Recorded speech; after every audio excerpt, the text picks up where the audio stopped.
Oui, alors Olivier, merci d'avoir accepté cette invitation à Oedipe, au salon. Et voilà, je voulais te dire que depuis quelques années, depuis 2 ans, j'ai eu l'envie de revoir certains auteurs que nous avons reçus au salon. Et pour un entretien, une conversation un peu plus libre, disons. Voilà, alors j'en ai déjà fait 4. Hein, avec René Major, avec Sylvia Lippi, avec Gérard Pommier et avec Françoise Wilder. Ah ouais. Voilà, oui, c'était bien intéressant. Donc aujourd'hui, c'est avec plaisir que nous allons converser ensemble. Alors Olivier, tu es quelqu'un du terrain, mais un terrain auquel tu réfléchis énormément. Donc tu es un homme de terrain, un homme de réflexion, de théorie, et bien apparemment un amateur de jazz. Ça, C'est sûr. je l'ai vu grâce à ce que tu as envoyé sur Internet. Voilà, donc tu as à ta disposition beaucoup de choses, tu travailles énormément. Tout le monde me dit, oh mais Olivier, c'est un homme extrêmement pointu, très cultivé. J'ai eu envie, tu es le 5e, de t'inviter parce que, bon, on se connaît à travers ton livre, donc Voilà, ce le bouquin livre réédité. de l'adolescence errante, variation sur les non-lieux de nos modernités. Tu as eu pour ce livre le prix Oedipe en 2008. Oui, c'est ça, oui, oui. Voilà, tu es revenu, on t'a vu l'année dernière au prix Oedipe où Daniel Epstein, qui a soutenu son livre, elle a eu le prix Oedipe. Elle est- Pour les dérives adolescentes, son livre s'appelle Les dérives adolescentes De la délinquance au djihadisme. de la délinquance au Ouais. djihadisme. Oui, comme je dis, j'ai la mémoire un peu comme une bibliothèque, mais de temps en temps, l'ensemble de tous ces livres qu'on a reçus depuis 30 ans, je suis un peu perdue. Voilà, alors nous sommes aussi, disons, rencontrés autour de clinique adolescente, la clinique, non, la revue, La revue, oui. clinique La psychologique. revue adolescence. Non, Non. pas la clinique. Alors, Tu as une autre revue pour alors la il y a psychologie clinique. psychologie Voilà. clinique, Oui, pour ça, lequel bébé. Voilà, Annick Bébé. Bianchini a fait quelque chose dans le cabinet de lecture Voilà, sur un numéro voilà. et que j'ai parcouru aussi ce numéro et d'autres que je trouve très remarquables dans le champ des revues actuellement. Oui. Très intéressant. Et je crois que c'est parti un peu d'ici. Tu as vu le film de Françoise Romanet, Je vous salue Marie.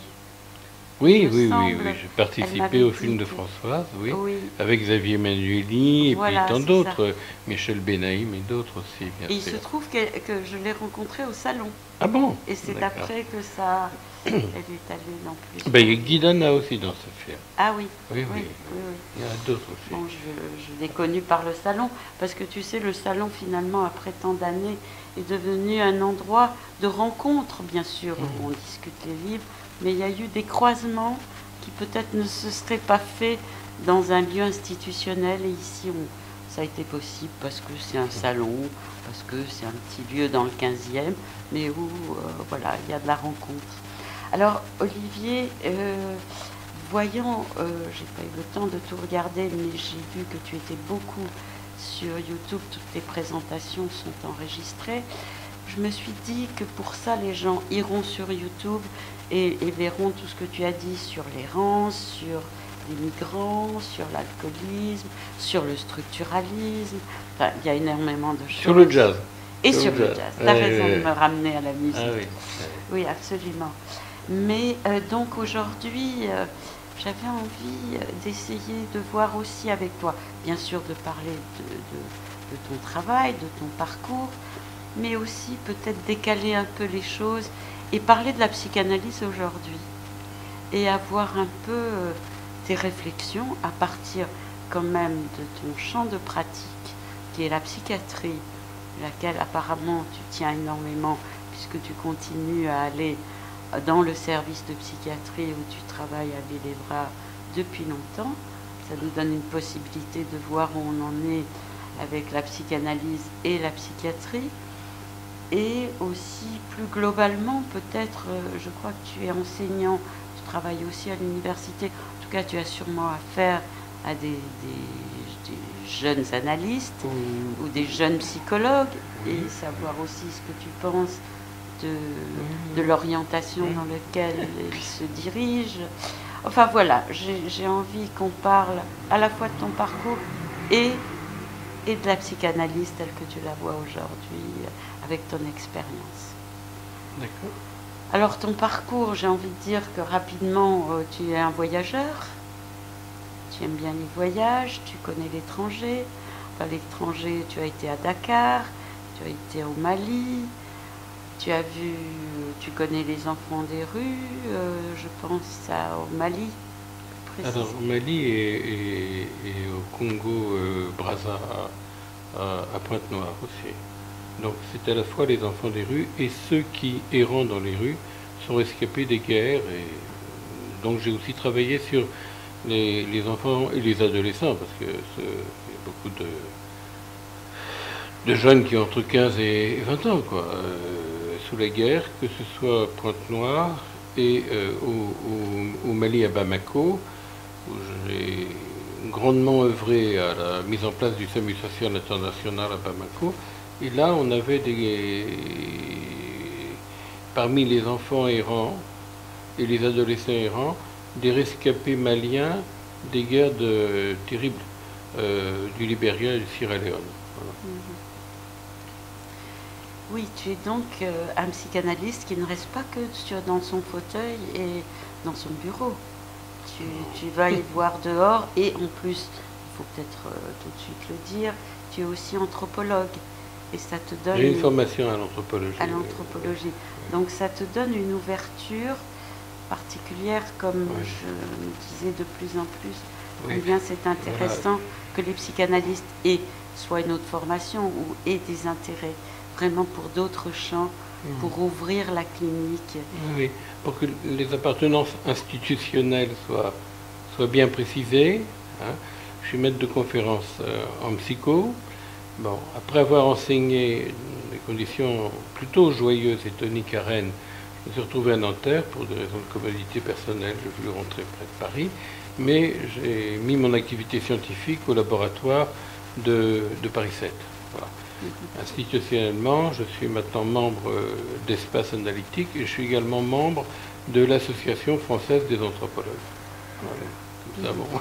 On voit à peu près où je suis, quoi. Oui, voilà. Je vois. C'est-à-dire que tu as un champ assez étendu, comme ça, et ça te permet effectivement, comme je disais là, de ne pas être enfermé dans une certaine clinique de cabinet, disons, bien que le cabinet, pour moi, c'est un agora, et on y voit justement le monde.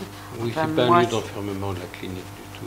Non, mais tu vas ailleurs. Tu as l'air d'avoir un goût pour l'ailleurs, l'ailleurs que notre Europe, disons, la France et l'Europe. Et ça te donne, et puis l'anthropologie aussi, je pense que ça te donne une sensibilité particulière que tu avais sûrement bien avant pour tout ce qui est aussi le sociétal, disons, globalement, et ce qui se passe aujourd'hui, que ce soit les migrants, que ce soit toutes les questions d'addiction, il me semble, t'intéresse aussi. Enfin, bon, voilà. Alors, j'ai envie de dire d'où te vient.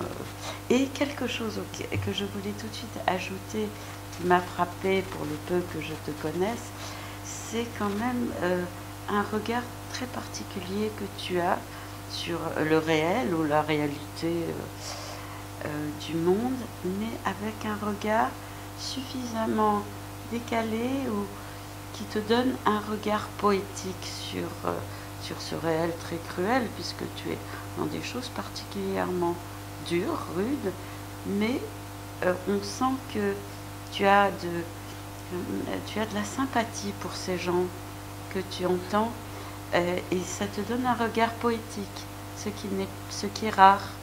C'est ce qui nous avait beaucoup séduit dans ton livre en 2008 sur cette cette errance des adolescents.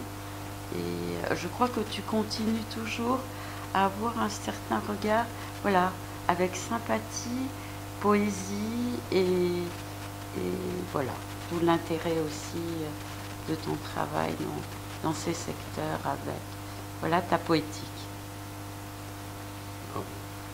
Moi, je ne peux pas dire si j'ai de la poétique. Non, je te l'affirme. C'est pas à moi de le non, dire. ce qu'on lit Je te de remercie. toi. Je te remercie beaucoup. Alors, on commence par quoi? Par quoi on commence? Écoute, dis-moi quand même, disons que c'est une conversation, donc on peut dire des choses. Ces intérêts, tu les as depuis toujours. Comment tu es venu à tout ça? Comment tu as accepté de partir en Afrique, à Dakar, à faire un stage là-bas, ensuite le Mali? Enfin, qu'est-ce qui a fait ton orientation? Oui. Il y a quelque chose de l'adolescent qui, chez toi, a toujours gardé une certaine... Il y a des vibrations adolescentes qui sont toujours là, ce qui fait ta fraîcheur dans ton travail, je pense.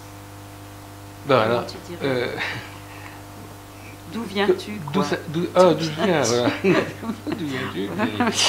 Non, d'où je viens. Écoute, je peux répondre sur deux plans, oui. sans trop quand même faire de la biographie à n'en plus finir. Mon existence juvénile, qui semble se prolonger tant mieux, mais vraiment, quand j'étais enfant et ado, c'était marqué par beaucoup de déménagements, et avec cette idée que dès que je m'attachais à un lieu, il fallait être ailleurs. Bon. Beaucoup de transitions, je dirais, d'un milieu social à un autre. Alors ça restait entre guillemets franco-français, mais c'est pas rien, et de passer du 16e arrondissement, on était en quelque sorte hébergé par la mère de ma mère, à se retrouver ensuite à Saint-Denis, en face de l'orphelinat en plus. Et donc il y a beaucoup comme ça de ruptures. Bon. Contraste dans les... De contraste. Je veux dire que j'étais très très très bien à Saint-Denis, où j'ai découvert les camarades dont la famille était tous au Parti communiste, donc ça crée une espèce d'ambiance assez chaleureuse, et c'était quand même un monde où, dans le lycée mixte Paul-Éluard, il y avait des copains qui venaient de l'immigration déjà, voilà, des copains, des amours, etc., etc. Alors, est-ce que ceci explique cela? Je ne sais pas, mais disons que ça imprimait en moi à la fois des ruptures, pas toujours faciles, et aussi des vibrations d'ailleurs tout à fait importantes. Alors, j'ai toujours été, pour des raisons que j'ai pu retrouver, mais vaguement, je dirais, intéressé par l'Afrique. C'est quelque chose comme ça. Ça a pu commencer par des visites au musée de l'Homme, ça a pu commencer peut-être parce que le premier film que j'ai vu quand j'avais 4 ans, c'était sur les seigneurs de la forêt en Afrique. J'en sais rien. J'ai toujours été passionné par l'Afrique. Et quand en fin des années 70, j'étais tout jeune, je sortais d'un stage qui m'avait profondément mis mal à l'aise, et bon, le mot est un peu en vogue, mais traumatisé, parce que mon stage, je l'avais fait à Fernand Vidal, dans un service d'addictologie, qui était dirigé par le professeur Gorsac, qui était vraiment quelqu'un de très, très humain. Mais sur les 6 mois où j'étais en stage, il y a eu bon, c'était comme ça, peut-être à l'époque plus que maintenant, un certain nombre de consultants, je ne vais pas dire patients tout le temps, qu'on ne voyait plus parce qu'ils étaient morts d'overdose dans la rue. Alors moi, au bout de 6 mois, j'étais un peu KO, et sur les conseils d'une de mes profs, partez, finissez votre stage à l'étranger. Alors, j'ai déjà raconté, dans la tête de cette dame, l'étranger c'était la Suisse, et dans ma tête c'était l'Afrique. Bon, donc quand j'ai dit je vais à l'étranger, elle m'a vanté Lausanne, mais moi j'avais déjà mon billet pour Dakar. Et j'ai eu la chance inouïe ça vraiment c'est des coups de pouce de la vie formidable, de faire mon stage en bonne partie à Dakar, lors de l'avant-dernière ou la dernière année d'exercice du professeur Collomb. Donc c'était les grands ténors de l'école de Dakar, avec lesquels du reste ils ne s'entendaient pas toujours très bien, les Manonis, Zampléni, Jacqueline Rabat, etc., étaient partis, mais il restait une ambiance, parce que Colomb, c'est quand même quelqu'un qui était cultivé en psychothérapie institutionnelle, qu'il avait modulé à sa sauce. Et puis, voilà, l'héritage de Colomb, après, je l'ai retrouvé autour d'un petit groupe de personnes qui sont réunies de façon tout éphémère, avec Fethi Ben Slama, Michel Herzlich, Simone Valentin, une société éphémère d'ethnopsychiatrie, puis voilà. Et alors ensuite, en 2000, mon ami Emmanueli, avec qui je travaille toujours avec lui, Xavier Emmanueli, j'avais travaillé dans les maraudes psy du SAMU social de Paris, puis il avait cette idée d'ouvrir des SAMU sociaux pour les enfants errants. Alors, j'ai dit, écoute, moi je veux bien partir au Mali pour une vraie mission exploratoire. Donc je suis parti une vingtaine de jours avec un ami qui s'appelle Guiguel, et on a fait un état des lieux, après quoi on a structuré le premier SAMU. Mais on accorde toujours, alors sinon on n'arrive à rien, avec l'hôpital général, parce que les gosses ont des blessures ou des maladies, et avec l'hôpital psy, ils ne sont pas plus fous que d'autres mômes, mais à l'hôpital psy de Bamako, ils sont très, très doués pour tout ce qui est question de désintoxication. Ouais. Alors donc il fallait monter des ponts. Voilà. Bon. Et puis j'ai la chance, alors ça c'est par la fac, en bonne part c'est par la fac, parfois c'est parce que mes écrits, maintenant Internet, tout ça, YouTube, tout le dispositif, quoi. Bon, on a des correspondants un peu partout, c'est sympa, mais j'ai eu la chance d'être invité en Chine, au Chili, aux États-Unis, au Canada, à Taïwan. J'ai des rares à avoir enseigné dans les deux Chines. Oui. Voilà, ça c'est comme ça. Et alors, j'ai toujours, quand je suis invité, c'est quand même surtout sur ces thèmes d'adolescence, de violence sociale, etc. Ou alors des trucs très pointus sur la psychose. C'est surtout ces deux champs-là. Voilà. Oui, avant de passer peut-être à l'expérience, à ton expérience en psychiatrie longue, donc, au fond, ces voyages, et notamment de voir cette errance, disons, ailleurs, en Afrique notamment, qu'est-ce que ça t'a apporté de particulier, tu dirais, pour aussi l'écoute ici Oui. Alors, je peux dire aussi qu'actuellement, je suis en lien régulier avec un groupe très sympathique, très tonique de psychanalystes en formation à Tunis autour de Nedra Ben Smaïl. Bon, moi, ce que ça m'a apporté, je dirais, première chose, une certaine idée d'un universel du rapport à l'inconscient, mais qui peut passer par l'offre analytique ne peut pas toujours être la même partout. Bon. Et alors, ça m'a aussi apporté le premier point. Et je dirais que ça... Il faut imaginer la cartographie analytique autrement que comme une projection comme ça de lieux ou de pays. Il y a d'énormes correspondances. Du fait que j'ai travaillé en Afrique, on m'envoie pas mal d'hommes ou de femmes d'origine, je n'ai pas trop ce mot, mais enfin dire africaine, Afrique de l'Ouest, qui viennent me parler. Ils viennent me parler dans mon cabinet à Paris, dans le 9e, ils viennent me parler. Et je donne juste un exemple de cette espèce de transvasement.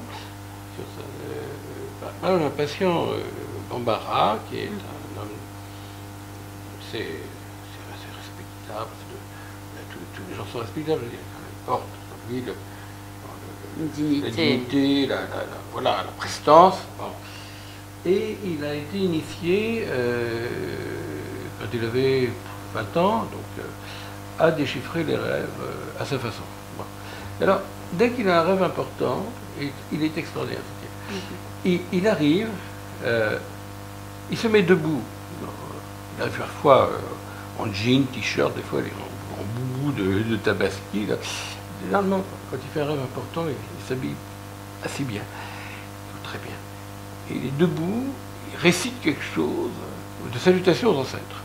Alors, après, il s'assied, et il commence à décortiquer son rêve avec le dictionnaire des rêves Bambara, qui n'est pas du tout un dictionnaire d'application bête. Hein, et ensuite, il dit, bah, maintenant, je suis en analyse, il se met sur le divan et on attaque le rêve de façon freudienne. Bon, alors ça, c'est le premier point. C'est-à-dire qu'il y a une universalité de l'inconscient, mais des dispositifs très, très, très, très différents. Je me suis beaucoup intéressé au culte de possession. Mais il y a toujours un effet de ce qu'on fait à 2000, 3000, 8000, 10 000 bornes, a un effet sur la clinique ici. Et aussi, bon, comment dire, la patientèle, mot horrible. C'est vrai que j'ai beaucoup d'analysants qui sont pas de culture ni hexagonale ni européenne. Ça ne veut pas dire qu'ils ne soient pas de culture occidentale parce que tout est brassé. Bon. Le deuxième point que ça m'a apporté, c'est aussi que les processus adolescents sont un peu les mêmes partout. Un peu les mêmes partout. Ça veut dire ce moment transitoire comme ça, de choix de l'appartenance sexuée, ces passages de mélancolie normale à l'adolescent. Il faut s'accepter comme mortel, il faut accepter que ses parents puissent être mortels aussi, c'est pas simplement que le meurtre du père et toutes ces tartines, là aussi il faut y aller mollo. Et puis évidemment le troisième point que ça m'a apporté, qui est en écho au premier point, c'est que vous pouvez entendre quelqu'un qui a vécu dans un village wolof, et c'est ce qui m'est arrivé quand j'ai fait un stage, et qui va raconter des choses évidemment qui ne sont pas familières, sur ses mythes, sur ses croyances, sur la géomancie.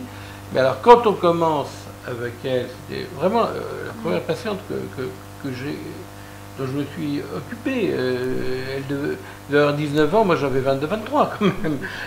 Et alors, quand elle a commencé à dévider le fil de son histoire, j'ai entendu des choses qui m'ont instruite sur ma propre histoire. Le rapport à l'enfant mort qui précède, j'ai eu ça dans mes filles, comme beaucoup de gens. Hein. J'ai entendu des films comme ça. À Dakar, voilà. C'est le matin, partout, on fait tout. On ne sera pas tous comme ça pris sous les harpons du soleil. On parle tôt. Ça ouvre une fenêtre insoupçonnée sur ma propre histoire. Voilà, c'est ça que ça m'a appris. Grâce au déplacement. Bien Parce sûr. que le déplacement, ça permet effectivement. Donc, nous ne sommes pas nous ne sommes pas uniquement dans des régions mises à plat, de territoires. Nous sommes dans des trajets extraordinaires. Et ça, ça a dû. Je ne vois pas comment ça n'aurait pas pu me sensibiliser à ce qu'il peut y avoir de fécond dans l'errance. Oui, bien sûr. Je crois qu'on ne peut pas faire ça si, effectivement, on ne voit pas l'aspect créatif de toutes les choses. Ouais. Il y a quelque chose de vital. Il y a quelque chose de vital dans l'errance. Oui. C'est-à-dire que les ados errants que j'ai rencontrés sont des errants assez particuliers qui ont, d'une certaine façon, stoppé leur errance dans une stase, dans une stase très, très, très risquée, qui ont chuté aux portes de la ville. Alors, les non-lieux, sous-titre, c'est les non-lieux. Bien sûr que c'est emprunté à Marc Auger, que je connais bien les travaux, que j'ai invité dans quelques colloques, et bien sûr. Mais je dirais que je donne un autre sens, qui n'est pas du tout contradictoire. Ce sont des lieux désertés de la présence humaine. Ça, c'est très important. On parle de l'errance, j'en parle aussi, parfois j'en parle de façon trop globale, mais c'est très intéressant de voir dans quel lieu ils arrêtent leur course. C'est pas pareil d'arrêter. Prends l'exemple africain, mais c'est pas pour faire de l'exotisme. C'est pas pareil d'arrêter son errance sur la grande place de la mosquée, où finalement les jeunes sont surveillés, sinon parfois un peu pris en charge, parfois un petit peu exploités par les mendiants, que de se mettre sur la place du marché, ou à la gare routière, ou à la gare ferroviaire, mais une fois que le marché est terminé, une fois que le trafic ferroviaire est terminé, bon, le trafic routier c'est à peu près tout le temps, mais enfin entre 2 et 4 heures du matin, ça ne circule plus trop, et ce n'est pas encore la même chose de se foutre dans les friches comme ça, dans ces radicaux no man's land qui, par exemple, séparent les derniers rideaux d'habitation de la ville de l'aéroport, par exemple. Oh, mais en fait, en France, on trouve la même chose, à peu près, Mm. à peu près la même chose. Les gars, Il y a les gares, puis il y a ces jeunes qui décrochent et qui vont aller dans des parkings, qui vont aller dans le métro, qui trouvent toute ruse possible, y compris les plus dangereuses, pour rester enfermés dans le métro. C'est-à-dire qu'ils vont vivre sans être caressés par la lumière du jour ou par l'enveloppement de la nuit. Ils sont il n'y a plus cette batterie élémentaire du jour et de la nuit, qui fait qu'ils sont aussi dans un monde où la batterie du langage n'a plus de prise sur eux. Ça se voit tout de suite. Là, c'est quand même un petit peu... C'est poignant, quoi. oui, c'est la Mais détresse. alors, je veux dire, dans ce plus grand dénuement de l'humain, on trouve quand même quelque chose d'un appel à l'autre, Mm. qui se fait pas comme ça. Bonjour, vous êtes ici, je voudrais vous parler. C'est bien sûr que non. C'est peut-être ça, la dignité poétique à laquelle tu dis que j'ai Mhm. offert un petit asile, un petit abri. Oui, c'est possible. Ça. Mm. C'est possible. De les accueillir ou d'aller vers eux pour les accueillir. Dans une Oui, démarche qui est oui, un peu on différente. leur impose notre demande, évidemment. Oui. On impose notre demande. Oui, Enfin. mais il y a un moyen quand même de faire quelque chose par la manière dont on s'en approche quand même. Oui, Comme bien tu sûr. dis, on a l'envers haut d'une certaine manière. Oui. Quand tu dis SAMU Bah, social, c'est- quand tu que- dis tout ça, Quand on c'est est- une manière de Ouais, s'approcher oui, d'eux oui. autrement que Ouais, dans ouais. son fauteuil, quoi. Oui, et puis alors, bon, moi je bosse en psychiatrie depuis... Oui. les années 30 ans. depuis longtemps, ça fait 30 ans. Même un peu plus, même. Ouais, 32 ans. On a une mission de soins en psychiatrie, je dirais. Donc, si on ne trouve pas, si on n'invente pas des dispositifs qui favorisent l'accès aux soins, qu'est-ce qu'on fiche? Là, c'est pas une question analytique, c'est une question de mission de service Oui, public. oui, bien sûr. C'est une mission de service public. Bien sûr. Mais alors justement, qu'est-ce que tu peux dire de la psychiatrie actuelle? Quelles sont les possibilités de travail? On sait bien que les choses en ce moment sont gérées par les administrations qui ne connaissent rien à la maladie, qui ont une pratique Oui. gestionnaire, économique, Oui, quoi, financière. Donc qu'est-ce qui est encore possible de faire? Comment Oui. vois-tu les choses et la psychanalyse là-dedans, en psychiatrie Alors, comment oui, comment tu perçois? Si tu y es, c'est que c'est encore possible. Déjà parce que toi, c'est comme analyste que tu y es. Mais comment tu vois ça actuellement? Alors, mon statut à l'hôpital, c'est psychologue clinicien. J'ai pas Oui, de statut de comme psychanalyste. tous. Enfin bon, Oui. je fonctionne avec ce qu'on appelle pompeusement la culture et l'engagement analytique. Oui. bien Bon, sûr. alors, Ça change beaucoup. il y a quand même beaucoup de choses à en dire.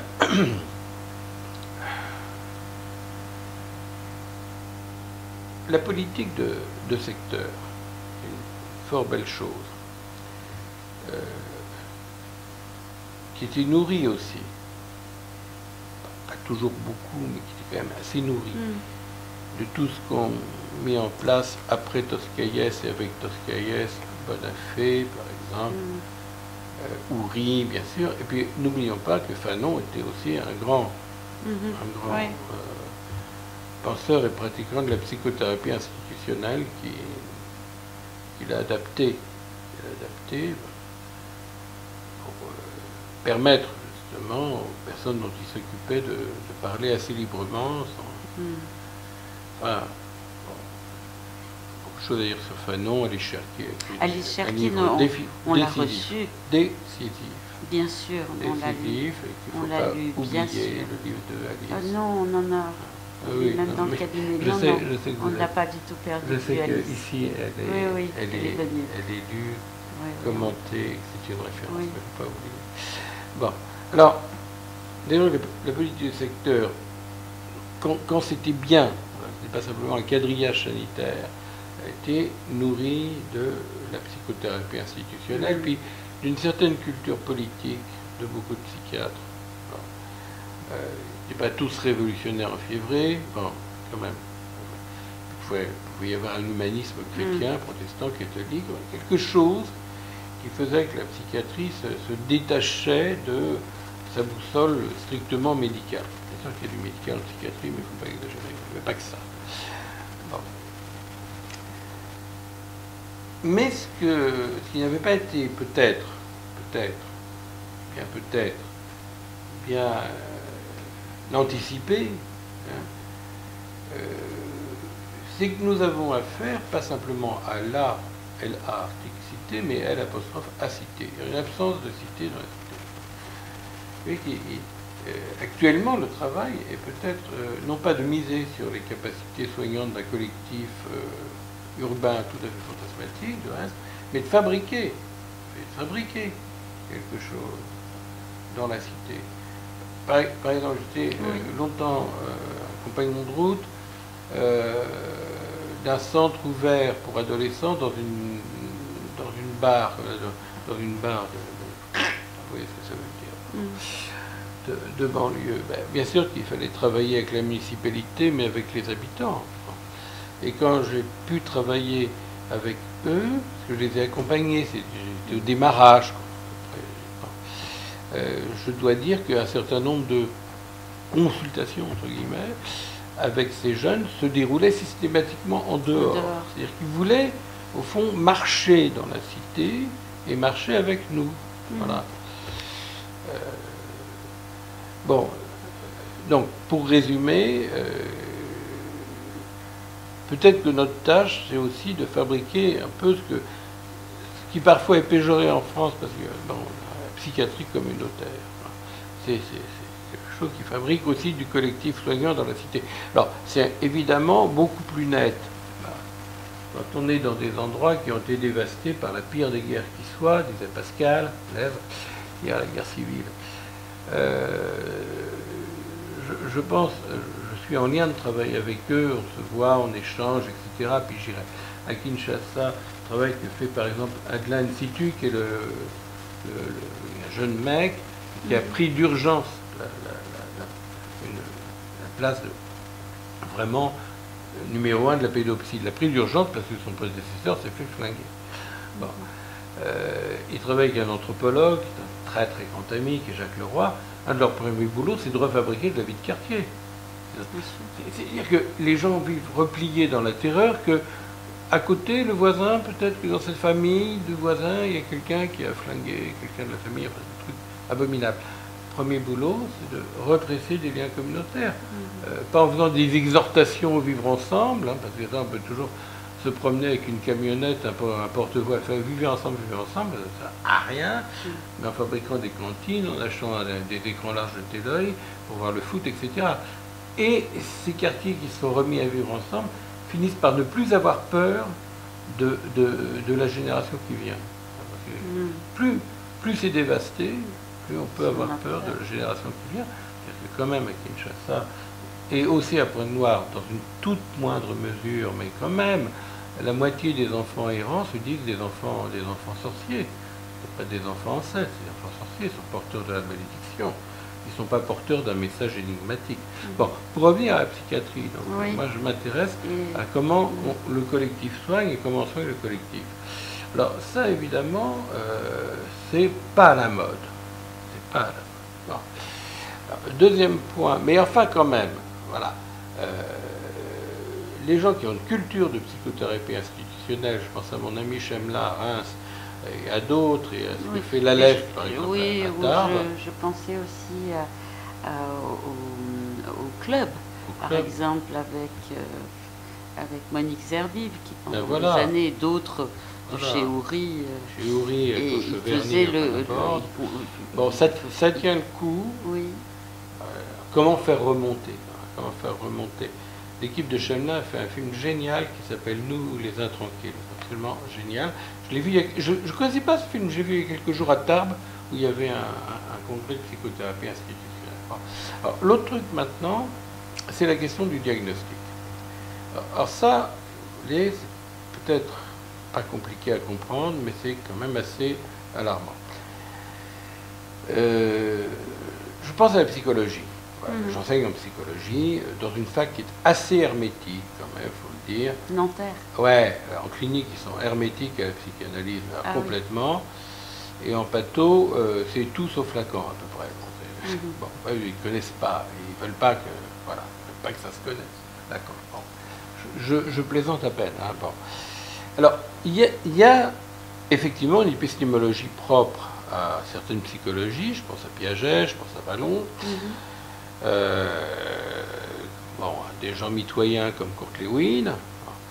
Mais de plus en plus, la psychologie est infestée par les termes de marketing, qui se présentent toujours de façon édulcorée, avec une couche comme ça, un petit peu un nappage de sucre de glace. Mais le développement personnel, c'est la personne conçue comme une auto-entreprise.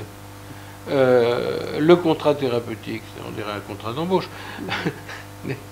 Tout le langage du marché a infesté la psychologie. Bon.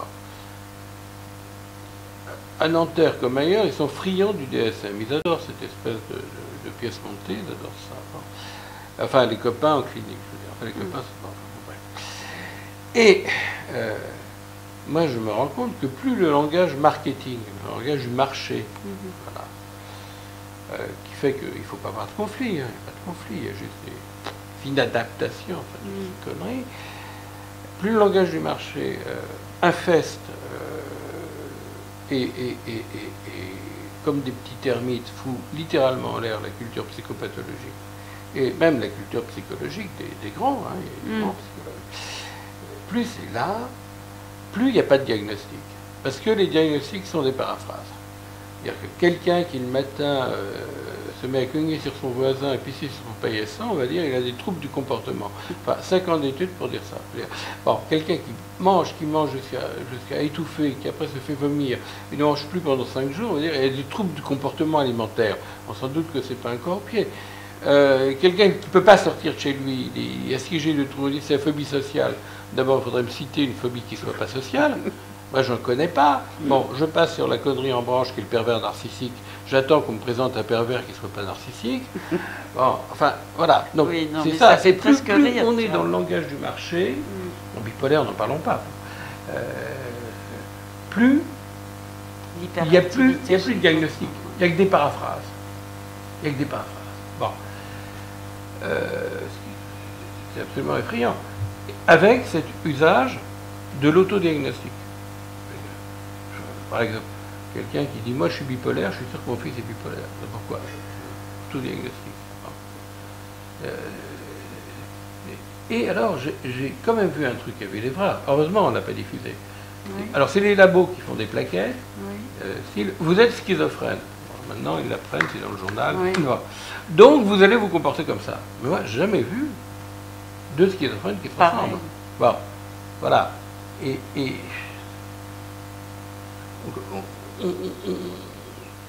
on ne sait plus ce qu'on fait, quoi. Soit il y a des désinstitutionnalisations brutales, je ne veux pas que les gens restent à l'hosto, je ne vois pas pourquoi, certains ont besoin de rester plusieurs mois. Bon. Soit alors il y a des espèces de chronicisation, de va-et-vient entre la maison, l'hôpital, sans qu'il y ait véritablement un suivi, etc.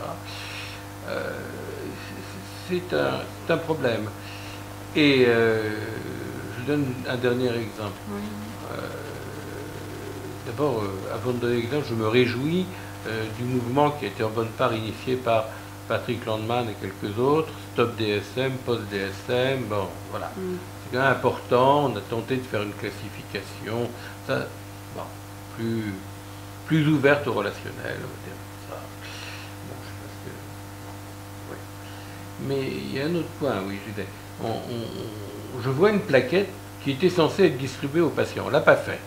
Du patient parce qu'on est à l'hôpital.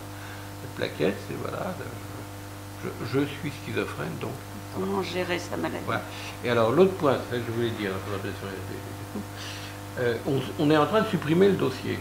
Bon, le dossier, c'est pas génial. On est en train de supprimer le dossier parce qu'on va tout mettre sur informatique. C'est un truc qui s'appelle Cortex. Bon, d'accord. Mais ça veut dire qu'on va plus parler entre soignants. Donc, ça, la mise à sac du collectif soignant passe par le fait que l'hôpital est subordonné à des outils de gestion implémentables et que la mission d'un collectif soignant, c'est aussi de fabriquer dans le collectif urbain des capacités d'être un peu contenant. Par exemple, si on a un hôpital de jour à côté d'une école, il faut faire des réunions dans les écoles. C'est tout. C'est tout. Ça se fait. Alors il y a quand même beaucoup de choses qui se font. C'est-à-dire que n'est pas non plus en train de dire la psychiatrie, cette espèce de grand cadavre tué. Non, c'est pas vrai. Mais la résistance, oui. Le désir d'être membre d'un collectif soignant, c'est quand même quelque chose qui est fortement enraciné dans la culture psychiatrique française. Dans cette culture. Ça donne, tu veux dire que ça laisse... Ça laisse beaucoup de marge de liberté. On a un peu besoin de se serrer les coudes comme ça, et puis de se parler, et de fabriquer des colloques. Et puis, bien sûr. Et c'est bien, c'est bien, c'est bien. Oui, mais si tu veux, ce qui me paraît très difficile, là où ça pose problème, c'est ce que tu as dit, c'est quand même un problème un peu civilisationnel. Je veux dire, quand tu dis gestionnaire, administratif, financier, les hôpitaux gérés, c'est contre tout ça. Comment trouver faire des brèches dans quelque chose qui s'impose. Et puis comment rester attentif à ce qui peut modifier profondément la vie de quelqu'un, qu'il soit hospitalisé ou pas, qu'il soit dit malade ou dit normal, qu'il se prenne pour un malade ou qu'il ait la faiblesse d'esprit de se prendre pour un normal, c'est parfois des choses imperceptibles, des petits riens. Parce que qu'est-ce qui est soignant? C'est peut-être des petits riens. Oui, ça peut même être des espèces de vices involontaires. Moi, je me souviens un matin, je commençais mon boulot à Villefranche, j'étais au début de ma carrière. Et j'allais manger, j'avais faim, j'avais écouté les délires depuis 4 heures de suite, j'en avais marre. Et il y a un patient qui me tire par la manche, qui hurle mon nom, qui fait Douville, on va me couper la tête. Et j'ai pas pensé une seule seconde ce que j'allais lui dire, j'en avais ras-le-bol, je lui ai dit on en parlera à tête reposée. Voilà. Bon. Alors, quand je me suis entendu dire ça, j'étais liquéfié, mais le type a secoué la main, là, il m'a pris la main, on aurait dit le manche de la pompe à eau du village. Merci, merci. Donc je vais voir les copains au self, j'étais un drôle d'état, il me dit qu'est-ce qui t'arrive, t'as pas l'air bien. Je dis non, j'ai fait une connerie, je vous raconte. Alors les plus jeunes disent oh là, qu'est-ce que t'as fait? Les vieux ils se marraient. J'ai expédié mon repas avec un lance-pierre, je rentre dans le pavillon, je vois le type qui m'attendait, ça. Et qui me dit Douville, j'ai décidé de vous suivre. C'est le patient qui me dit ça. Vous êtes là le mardi et le jeudi, on se verra tous les matins le mardi et le jeudi. Je dis d'accord. Mais il y a des choses imperceptibles. Une accroche qui se fait. Il y a des accroches comme ça. C'est pas... Voilà. Alors si vous avez des protocoles comme ça, voilà comment il faut soigner les gens, etc. Les protocoles. Vous tenez un carreau, il ne passe plus rien.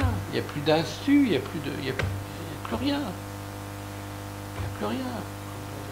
Oui, comme c'est ça, il faut quand même... Voilà. Alors, ce qu'il y a de formidable dans toute la culture qu'on avait, alors, la culture psychanalytique, phénoménologique, qui est un peu décriée, à tort, mais complètement à tort, la culture de la psychothérapie institutionnelle, c'est que ça crée, en même temps qu'une grande responsabilité, une certaine liberté intérieure. C'est sûr. Dès qu'on est dans le surplomb, comme ça, dans le protocole comme ça, on a une espèce de surmoi féroce, comme ça. Ce que moi j'appelle le surmoi industriel, mais c'est un vice. Voilà, on est au garde à vous. On ne fait plus rien. Mais alors, est-ce que tu arrives à faire passer ça aux, disons, jeunes générations? Alors, en tout cas, à ceux qui sont en formation. Les jeunes générations en formation, c'est clair. Ceux qui se prennent pour des experts, qui pensent qu'ils vont être des experts, ils ne m'écoutent pas. Ils viennent pas à mes cours, ils viennent pas à ma TD. Il y a toujours entre 10 et 20% de jeunes qui sont formatés pour être des experts. En première année, le cours de clinique, c'est le DSM et les TCC. Alors, qu'est-ce que tu veux? Ils sont formatés. Bon, les autres se rendent compte que ça cloche. Et puis, ce qui est très drôle, c'est qu'on a beau leur dire les TCC, le thérapeute TCiste, il n'est pas dans les grandes figures de la culture. Le psychologue non plus, le psychanalyste un petit peu, peut-être grâce à Woody Allen, peut-être plus sûrement grâce à Hitchcock. Le médecin, c'est un grand personnage de la culture, mais le psychologue TCC n'est pas de la culture.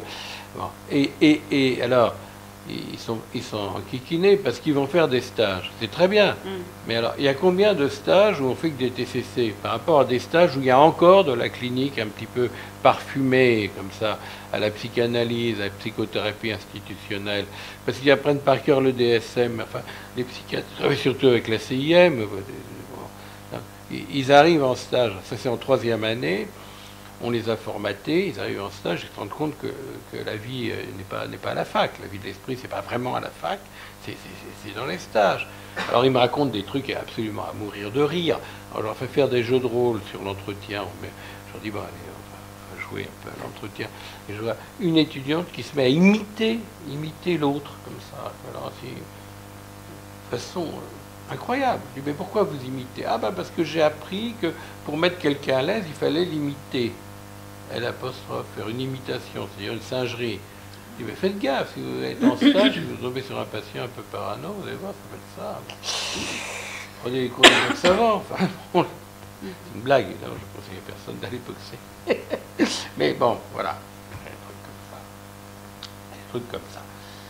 Mais je maintiens, mais alors vraiment fermement, avec quelques copains, Serge Raymond et Hélène Essel en particulier, dans le service où je bosse, un séminaire de psychopatho fondamental, où on parle de psychanalyse, on parle de psychiatrie, on parle de phénoménologie, et ça, c'est destiné aux jeunes internes. Il faut qu'on ait les internes avec nous. Et on les a, parce qu'ils arrivent avec des instruments diagnostiques et des instruments idéologiques qui ne leur permettent pas de soigner. Ce pas des brutes, ils ont envie de soigner, ils n'ont pas fait ça comme ça. La plupart ont envie de soigner, ce ne sont pas des brutes, mais ça ne leur permet pas de soigner. Donc ils découvrent qu'il y a autre chose. Et là, il faut répondre présent. Oui. Ça, c'est notre boulot d'ancien, il faut répondre présent, qu'on est là, qu'on va... Voilà. Oui, les psychologues me disaient que les internes s'adressaient à elles, parce que finalement, les psychologues, par exemple, formés à Paris 7, c'est celle-là que je te parle, celle que j'ai rencontrée, elles étaient mieux formées que les médecins. Donc elles me disaient tout à fait qu'elles étaient... que les médecins s'adressaient à elles, parce qu'elles avaient une meilleure formation. Donc je crois que j'ai remarqué quand même, vraiment, il faut voir tout ce qui marche et positif quand même. J'ai trouvé les jeunes psychologues extrêmement courageuses qui vont travailler dans des secteurs pas faciles du tout, justement avec les adolescents que tu connais bien et qui font des choses, je les trouve courageuses. Et elles travaillent avec quelque chose justement qui... Il y a un désir affirmé, oui, il y a un désir affirmé d'être à la hauteur de la rencontre avec ce qu'on appelle comme ça, parce qu'on ne sait pas nommer les choses, la folie, voilà, ou l'errance, d'être à la hauteur de ce que nous disent ces entre guillemets patients, ces personnes, voilà, qui nous font quand même l'honneur de nous parler, voilà, et qui n'ont pas envie d'être des névrosés, ils ont envie de ne pas souffrir, c'est une chose. Enfin, il y a un pasteur qui dit, et c'est pareil dans le film Les Intranquilles, c'est à peu près les mêmes phrases. Moi, la folie, ça ne me gêne pas, ce qui me dérange, c'est la souffrance. Bon, ben voilà, ils n'ont pas, mais ils n'ont pas envie d'être bêtement des gens normaux, quoi. C'est pas leur truc. Il peut y avoir un certain art de vivre avec la psychose. C'est sûr. Évidemment. C'est sûr, ça on le sait bien. Oui, mais alors effectivement, il y a une question, disons, la jeune génération qui se confronte à la psychiatrie, à tout ce qui est, disons, une certaine clinique institutionnelle, qui rencontre justement cette résistance actuellement où on voudrait les conduire vers les TCC, comme tu dis, tous ces sigles, je ne sais plus où j'en suis, parce que maintenant les parents aussi d'enfants viennent avec des sigles sur les enfants qui sont très en avance, HP, je crois, ils les appellent. Ah, la surdouance. Oui, et puis l'hyperactivité, il y a tout ça. Comment aider, comment faire en sorte de rencontrer ces cliniciens, disons plutôt jeunes, pour contrebalancer un peu la force de ce que la civilisation introduit là Parce que tu appelles la civilisation, moi je l'appelle le marché. Oui, Et j'aurais mais c'est plutôt une tendance à dire que civilisation la civilisation, dans laquelle le c'est ce qui résiste marché au est marché. roi. Hein. Comment faire, Ouais. les rencontrer? Est-ce que c'est dans nos institutions psychanalytiques? Est-ce qu'on laisse assez de place? Est-ce qu'on les rencontre suffisamment pour faire, parce qu'ils sont toujours ouverts, hein, à faire entendre quelque chose de cette parole, disons, qui vient plutôt quand même de la psychanalyse aujourd'hui que Bon. de la psychiatrie? Il y a une question finalement de comment on assume notre, Oui. Notre fonction de notre fonction de transmission. transmission. Bon, d'accord. Eh bien, il faudrait d'abord les écouter. Et voilà, faut les écouter. Je crois que c'est la première chose. Que si on a l'idée qu'on peut transmettre, certainement pas la psychanalyse, mais des effets de la psychanalyse sur la culture, hein, pas pareil. C'est sur le divan que ça se passe. Hein. Et puis après, chacun fait ce qu'il veut, ce qu'il peut, bon, dans le meilleur des cas, avec son expérience de la cure. Mais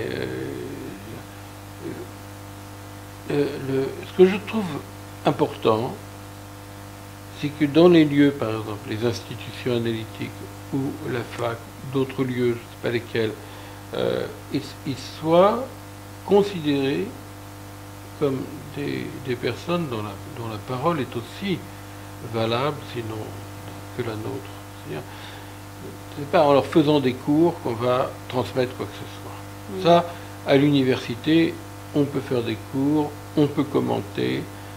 C'est discours de l'université, pas mauvais discours, là qu'on n'a jamais péjoré le discours de l'université, il n'est simplement pas pareil que le discours de l'analyste. Et pour qu'il y ait un discours de l'analyste, il faut qu'il y ait un discours qui tourne. Voilà. Mais si c'est l'accueil des jeunes dans nos institutions, écoutons-les d'abord. Écoutons-les d'abord. Je ne veux pas de cours universitaires. Parce qu'ils ont quelque chose à nous enseigner, en fait. De ce qu'ils vivent actuellement. Qui parlent à partir de leur division et non pas en se conformant au fait qu'ils seraient ignorants et qu'on doit leur mettre quelque chose dans la caboche. Voilà. Et c'est ça notre travail, c'est-à-dire des lieux où leur parole a droit de citer. Voilà. Maintenant, ils se débrouillent aussi. Hein. Ils se débrouillent très bien aussi entre eux. Il y a un collège des psychologues à Villévrard, ils se débrouillent. Quoi. Oui. Les vieux comme moi, ils les invitent parce qu'ils sont sympas, puisque ça fait bien sur l'affiche. Mais quand même, ils se réunissent tous deux lundis par semaine, ils se débrouillent entre eux. Ils ne sont pas égarés comme ça. Enfin, c'est notre futur. Bah oui. C'est bête, ça, mais c'est vrai. Pour conclure, peut-être que il y a beaucoup de choses que tu aimerais sûrement nous dire encore, mais dis-moi, qu'est-ce que tu penses des questions principales sociétales qui aujourd'hui occupent le psychanalyste et sur nos divans? Qu'est-ce que tu entends qui te paraît, là je retourne au divan si on peut dire. Oui, mais bien sûr. Qu'est-ce qui te paraît devoir nous questionner particulièrement?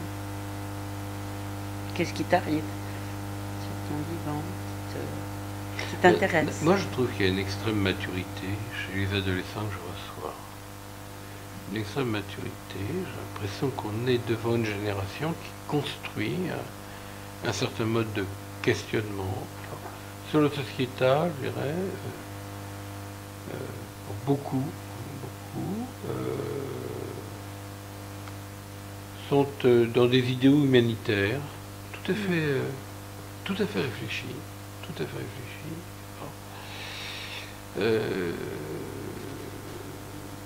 Il y a un retour qui n'est pas mécaniste. Il y a à la question du corps pris dans l'ensemble d'un système, d'un écosystème. Alors voilà, c'est les questions. Alors après, c'est travailler, c'est autre chose. Qu'ils en parlent sur un divan n'est pas une résistance à l'inconscient. Ils ont besoin aussi. Un adolescent a besoin d'affirmer sa vision du monde. Bon, alors, on ne va pas discuter de la vision du monde en termes de ceci, c'est cela, c'est formidable, etc. Mais c'est un lieu aussi où ils peuvent élaborer quelque chose. Et donc, ce que j'entends maintenant de plus souterrain,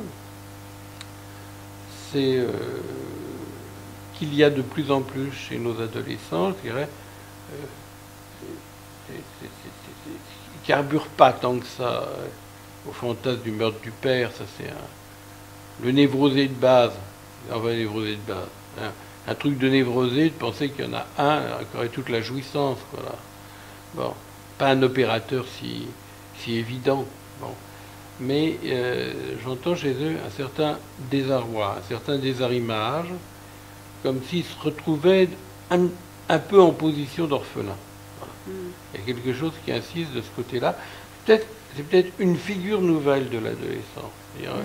L'errant, l'orphelin, mais qui n'est pas orphelin parce qu'il aurait été au fond un criminel. C'est même pas la peine de faire l'entourloupe, de dire ils ont inversé le fantasme de meurtre de papa. Bon. Mais il y a quelque chose. Ils ne trouvent pas, dans le tissu culturel dans lequel ils ont plus ou moins baigné, les réponses à leur quête identitaire. C'est pas très bon, parce qu'ils sont quand même pas ils n'ont quand même pas envie d'être définis par un seul mot dont ils seraient en quelque sorte les héros, OS ou AELT. Mais qu'est-ce que vaut leur solution, quoi, devant l'énigme du sexuel et de la mort? Ils ne trouvent pas. Ils ne trouvent pas dans les grands, ce qu'il en reste, dans les grands lambeaux de récits culturels qui restent, de quoi affirmer des idéalités qui les laisseraient en paix. Alors ça fait à la fois leur richesse et leur fragilité. Et donc, une fois qu'ils ont un petit peu raconté les grands principes qui leur permettent de se tenir, et qu'ils les disent, hein, c'est pas une résistance à l'analyse, enfin bien. On sent cette nécessité pour chacun du bricolage. Et je crois que ça, c'est la plus juste définition que je pourrais donner de l'adolescence. C'est un bricoleur. J'ai écrit un texte dans la revue de Guton, l'adolescence. Enfin, Guton n'est plus aux manettes. Bon, à l'époque où il était aux manettes, il s'appelait Adolescent bricoleur du langage. Je pense que nous avons de plus en plus, où que ce soit dans le monde, des bricoleurs du langage qui ne tiennent pas pour rien la dignité du corps et de la parole humaine, et qui sont sensibles comme ça à ces petits bibis, à ces petits signaux qui leur viennent de l'inconscient. Je crains qu'on ait sur nos adolescents des visions un peu apeurées, sommaires, totalisantes, et qu'on n'accueille pas, au point qu'on peut se demander s'ils ont besoin que ça... Voilà, si on peut accueillir, etc. Mais on n'accueille pas l'invention adolescente à la hauteur où elle se situe, y compris dans la prise de risque. Alors évidemment, il y a des prises de risque, il faut être là. Le gosse qui a fait un long parcours pour enfin pouvoir trouver un lieu, et puis qui n'y arrive plus, voilà, qui se fout dans une cave, qui s'abrutit de colle, ben non, il a autre chose à espérer du monde. On est assez vivant. Enfin, ce que veut un adolescent, ces figures comme ça, un peu limite, un petit peu comme ça, inconfortable. Le réfugié, enfin très inconfortable pour le migrant, le fou, l'adolescent, comme les Artaud, ce qu'il veut rencontrer, c'est un authentique vivant. Voilà, donc un psychanalyste, évidemment, si c'est pas un authentique vivant, ben, ça ne marchera pas, ça ne restera pas. Voilà. Je crois que c'est important ce que tu dis, et de le faire entendre le plus publiquement possible, parce que vraiment, il y a une question aujourd'hui, tous les parents parlent de leur adolescent. Enfin, c'est même, ça a été trop, j'aime pas tellement même cette nomination si forte, mon adolescent, l'adolescence. Oui. Tu vois, on en a créé une espèce d'entité, oui, comme il y aura maintenant les vieux, quoi. Oui, non, mais ça, et les sexagénaires. Non, mais la clinique, il y a quelque chose, la clinique des classes d'âge, les classes d'âge, comme l'anthropologie des classes d'âge, c'est vraiment le degré quasi zéro de la pensée. Oui, mais ce que tu dis est important à faire entendre, qu'il n'y a pas que les adolescents, c'est pas seulement des gens qui sont constamment sur leur portable et sur leur machine. Là, je te parle de ceux qui ne sont pas encore dans les caves. Hein. Oui, mais il y en a beaucoup quand même qui ne sont pas dans les caves et qui circulent. Non, ceux qui sont dans les caves, ils se fichent mais de savoir tu sais qu'il y a des groupes. Oui, non, ils ne sont pas là-dedans. Mais disons qu'on a un problème de clinique avec ceux qui circulent, qui sont encore en classe. Hein. Et on crée maintenant, j'ai vu une mère qui m'expliquait qu'elle va dans des groupes pour savoir comment gérer son adolescent. Oui, gérer c'est son ça. ad- C'est le Donc capital. je crois que C'est il le faut. capital. Mais oui, bien sûr. Comment gérer le capital? C'est toujours ça. Oui. Alors maintenant, on a des coefficients émotionnels aussi. Ah oui, oui, j'ai Ah ouais, entendu ouais, ça. il y a Oui. des coefficients émotionnels. Mais il faut, je crois que des gens qui entendraient ton discours auraient aussi peut-être une autre écoute. Alors, en dernier, peut-être que sur ces questions qui nous viennent du divan, tu parles des adolescents plus spécifiquement, mais il y a aussi les adultes qui les élèvent, enfin les parents. Et j'avais envie de te demander comment tu voyais la question de l'amour aujourd'hui. Comment il te Ah, fait oula, c'est pour terminer comme ça. Juste Sur l'amour. quelques En mots, 5 hein, minutes. parce qu'il nous reste. Ouais. Non, mais c'est important parce que les adolescents et les enfants sont confrontés aussi à leurs parents et leurs amours. Et Oui. qu'est-ce que tu entends là aujourd'hui de ça en clinique? Peut-être que tu peux refuser de répondre. Non, mais non, sur l'amour, je ne peux pas refuser Une de autre répondre, fois, enfin, peut-être. Nélia. Mais c'est immense tout simplement. Enfin, Si en tu quoi veux, ça que je bouge, pense, en que quoi je ça pense, bouge. oui, On va pas parler que de je l'amour en pense. général. Hein. Ah, oui. Une autre fois, Non, mais pas non. maintenant. Ce que je pense, c'est que les ados sont beaucoup plus pudiques qu'on le dit, beaucoup plus pudiques, et ils ont assez peur des premières rencontres.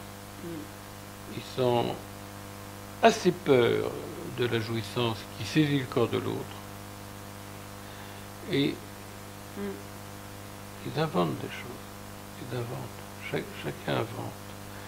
Alors, dans la mesure où nous sommes sans doute, mais moins qu'on le pense, dans la fin des grands récits qui tiendraient à une loi sexuelle, etc. On connaît les thèses, elles sont intelligentes. Il se peut que l'invention des jeunes femmes et des femmes à la question du dialogue amoureux soit quelque chose de beaucoup plus possible hors des sentiers battus. Ça, c'est tout à fait possible. Mais c'est quoi l'amour? C'est l'amour de l'altérité. C'est l'amour de la vibration d'étrangeté chez l'autre. Non pas parce que c'est rigolo ou exotique, mais parce que cette vibration d'étrangeté, comme le disait Breton, me donne à moi-même des nouvelles que je ne m'envoyais plus, enfin, fil de mémoire, c'est quelque chose comme ça.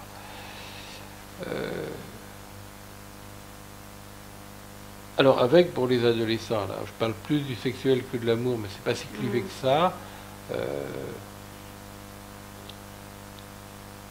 Ce qui a toujours été, enfin, ce qui est repéré depuis longtemps, je dirais, une espèce d'errance d'errance féconde, d'errance exploratoire, d'errance bricoleuse dans les solutions dites hétérosexuelles, dites homosexuelles, etc. Ça, c'est tout à fait important. Mais les jeunes adultes et les adolescents que j'ai en cure, soit sur le fauteuil comme la plupart des ados sur un divan, prennent très très au sérieux la question de l'amour. Et arrivent à décapsuler cette question de la sphère d'angoisse. Qu'est-ce que l'autre me veut? Ils arrivent à décapsuler sans nécessairement revenir à des fictions sociales atemporelles qui diraient ce qu'est la féminité et ce qu'est la virilité. Voilà. Donc il se peut qu'il y ait beaucoup plus de bricolage inventif qu'on le dit maintenant. Une sorte d'exploration qui fait qu'on est obligé. Mais je pensais même aux parents de ces adolescents, est-ce qu'on ne peut pas parler aujourd'hui d'une errance amoureuse plus générale qui fait que, voilà, c'est à la fois une avancée avec ses difficultés, puisque voilà, ça fait aussi de l'errance, mais chez les adultes, avec...